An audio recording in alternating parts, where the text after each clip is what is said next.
હિંમતનગર એ division પોલીસની મોટી કાર્યવાહી, વિદેશી દારૂના જથ્થા સાથે એક આરોપી ઝડપાયો। સાબરકાંઠા પોલીસ અધિક્ષક શ્રી વિજયસિંહ યાદવને નાયબ પોલીસ અધિક્ષક શ્રીની સૂચના મુજબ પ્રોહિબિશનની પ્રવૃત્તિ નાબૂદ કરવા માટે હાથ ધરાયેલ ઝુંબેશમાં હિંમતનગર એ ડિવિઝન પોલીસને મોટી સફળતા મળી છે।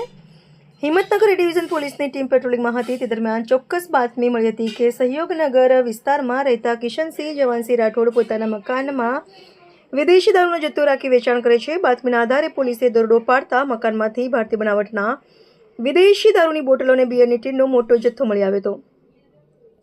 જપ્ત કરાયેલ મુદ્દામાલની વિગતમાં વિદેશી દારૂ અને બિયર 384 નંગ કિંમત ₹2,58,885, એન્ડ્રોઇડ મોબાઈલ ફોન 1 નંગ કિંમત ₹10,000, કુલ મુદ્દામાલ 2,68,885। આરોપીઓની વિગત: પકડાયેલ આરોપી કિશનસિંહ જવાનસિંહ રાઠોડ, વોન્ટેડ આરોપી દીપકસિંહ જાડેજા, સુરેન્દ્રસિંહ મયુરસિંહ જાડેજા।